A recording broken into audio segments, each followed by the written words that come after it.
Saya ingin katakan bahwa agama apapun nggak boleh dinistakan di Republik ini. Karena fasilitas keagamaan itu diakomodir oleh Undang-Undang Dasar. Semua agama diberikan ruang untuk dilindungi. Jadi kalau ada penistaan agama, itu tentu harus diproses dan ditindaklanjuti dan harus ditindak. Siapapun yang melakukan itu rule of law-nya begitu. Jadi kalau ada orang-orang yang merasa ada diskriminatif dari penindakan hukum, tentu harus dibuktikan. Yang mana saja yang tidak ditindaklanjuti dan ada upaya-upaya hukum untuk dapat ditindaklanjuti. Demikian. Ya, saya menganggap cara-cara demonstrasi begini kurang efektif selama ini untuk menindaklanjuti suatu proses hukum. Harusnya PA212 lebih cerdas memilih cara yang efektif untuk menindaklanjuti proses hukum tentang penistaan agama. Karena saya merasa hal-hal seperti ini selalu ada muatan, selalu ada kepentingan-kepentingan lain sehingga menjadi interpretatif di tengah masyarakat. Harusnya kan ada ruang hukum yang bisa dimanfaatkan. Lebih baik pakai jalur hukum. Kalau tidak tindak-lanjuti ada ruang pra-peradilan. Kalau tidak tindak-lanjuti ada laporan ke kalau di penyidik ke provos.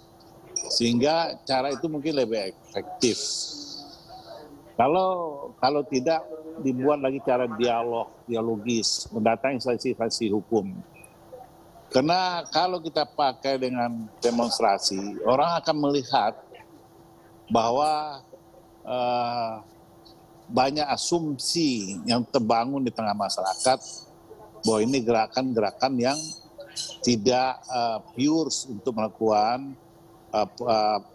penindakan tentang pelanggaran atau kejahatan terhadap attacks to religions. Ya. Cobalah kita pakai cara lain yang elegan tapi efektif, gitu. Daripada menghimpun massa ini udah terlalu sering dipakai tetapi tidak efektif sampai hari ini. Itu sebenarnya yang saya ingin sarankan agar kita kembali ke instrumen hukum dan manfaatkan itu karena itu sangat dilindungi oleh undang-undang.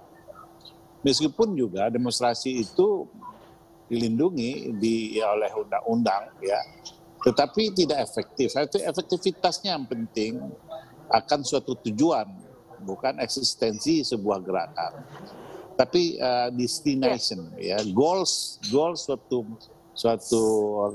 gerakan itu tentu harus berwujud pada tindak lanjut konkret dari apa yang diinformasikan atau diaspirasikan.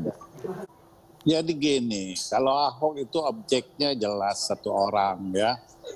Ini kan ada inventarisasi permasalahan. Ini kan terjadi akumulasi dari suatu perbuatan. Akumulasi perbuatan itu tidak bisa diselesaikan secara sporadis.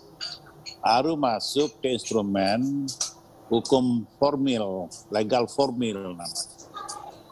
Nah, kalau mau melakukan sebuah pressure of law-nya itu, ada namanya laporan itu dilengkapi dengan alat-alat bukti dan saksi-saksi, ada pengawalannya, somasi.